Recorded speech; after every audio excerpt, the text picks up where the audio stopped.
In the language of my Lakota relatives, Kante Washtea Timahio Wo. Welcome and come in a good heart. Again, I would like to thank you for joining us today. I am Patrice Kunesh. I'm the co-director of the Center for Indian Country Development at the Minneapolis Federal Reserve Bank's new Center of Excellence, devoted entirely to Indian country issues. Launched last summer, the center intends to focus the bank's considerable resources, research, outreach, and community development to support tribes in attaining their economic development goals. Our platform is nationwide, so that means all of you are part of our scope of work. One of the most pressing needs in Indian country, as we well know, is homeownership. I personally have witnessed and experienced this dire need and painful struggle, both in my own family, on the Standing Rock Reservation, and throughout Indian country. I also have witnessed the transformative impacts of owning a home, of providing a safe and secure place for our children, of restoring cultural connections to the land, and of creating a sense of wealth and well-being. And I know quite well the complexity of funding and administering successful homeownership programs. Many people find economic growth and opportunity to be an ambiguous goal, that it cannot be broadly shared or sustainable. But I believe we do know how to make economies grow, particularly through infrastructure investments, and how to create meaningful opportunities through education and employment. Our real challenge then is to make these inclusive and expectations. That is why we are here today to discuss mortgage lending in Indian country and to celebrate 20 years of foundational investments and to lay the foundation and the framework for future pathways to homeownership in Indian country. With this convening, the Center for Indian Country Development launches its 3-year initiative, where we will examine multimodal networks of market financing and delivery of homeownership programs, find the best strategies to access capital and scale a sustainable housing market in Indian country, and encourage inclusive economic growth and empowerment of Native people. Some of you have asked, why should I attend this particular convening? We heard the timing was inconvenient. And to be sure, we're all very busy and terribly overcommitted.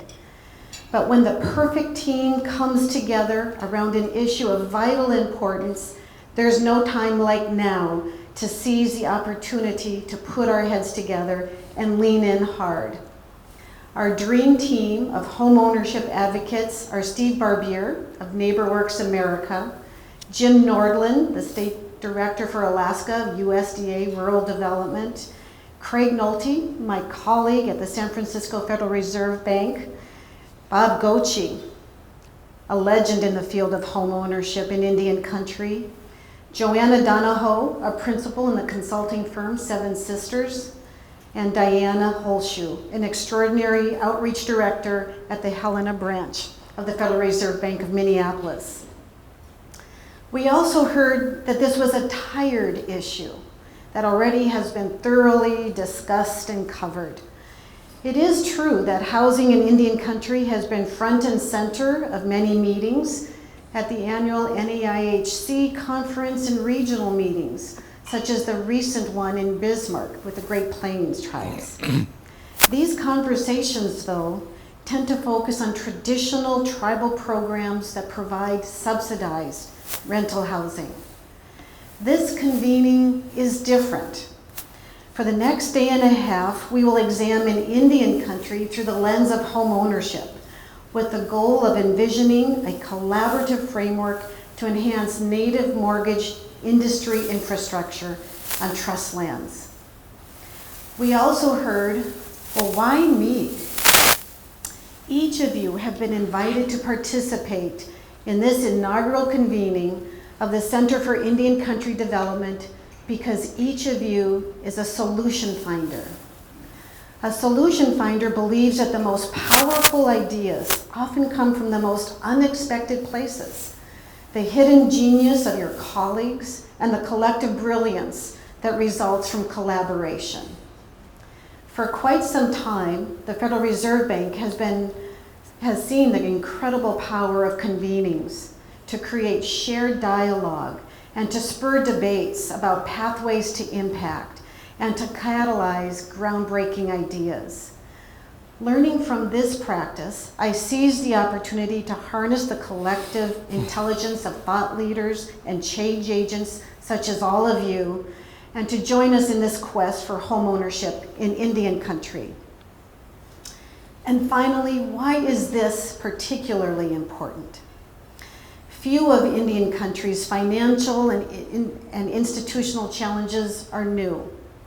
There's nothing new about persistent poverty or woefully inadequate funding to support essential services such as housing and education, healthcare, and public safety. But what is new is our ability to see and understand how the problems connect. We have become much more sophisticated in the use of data and much more willing to tackle problems systematically and holistically. So we will enter the conversation asking different questions. Questions about harnessing the powers of tribal self-determination to create opportunities for a more inclusive and expansive reservation economy, about how we channel economic growth into a market driven by demand and supply, and how we scale that market through process efficiencies and fluid capital. I want to use these data and system technologies to scale new ideas and tackle old problems. This work cannot be done alone or in isolation, and it will take a few years to accomplish. Thus, we need the powerful collective effort of all of you in order to make headway against the complex challenges of establishing a stable, consistent housing market for our Native people. So on behalf of our planning team, thank you for making the commitment to being here today and to lending your expertise to finding solutions to these critical issues. Skugsaardik, that means good morning in our language. On behalf of the Salt River, Maricopa, and the community, I wanted to welcome you to this great facility and to our community. We're happy that you have chosen to host your event here to support our local economy. Like most all tribal communities, it has been our goal to develop a diversified economy.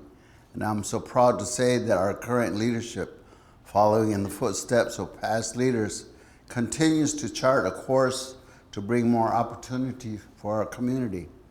For example, this Marriott is a first to be located on tribal lands.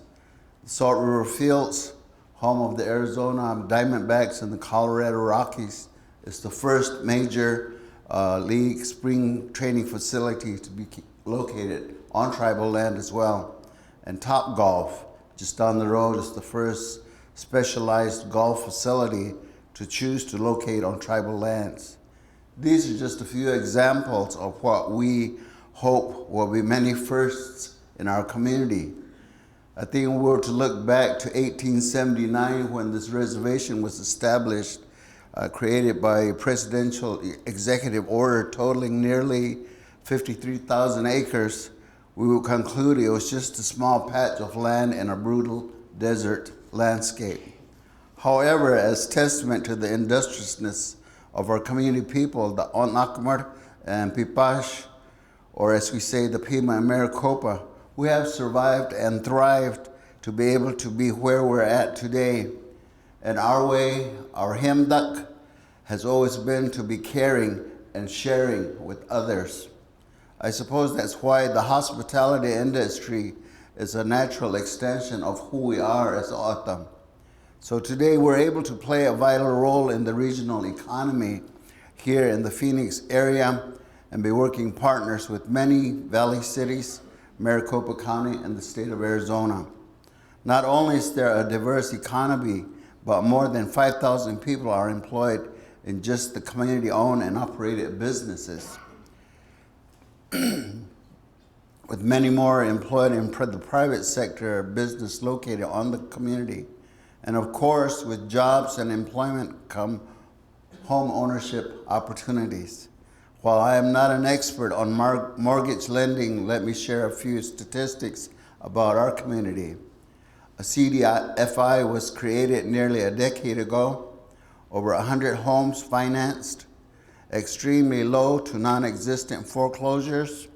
There are tailored programs for our members, leveraged funding from the United States Treasury, down payment savings programs, financial education, and credit repair programs.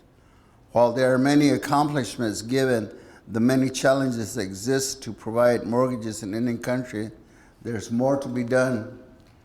You know, when I was asked to come and to share and just to extend our welcome, I'm very pleased to stand before you and encourage you, if you have a chance, if you're from the area, look around in our community. We have a number of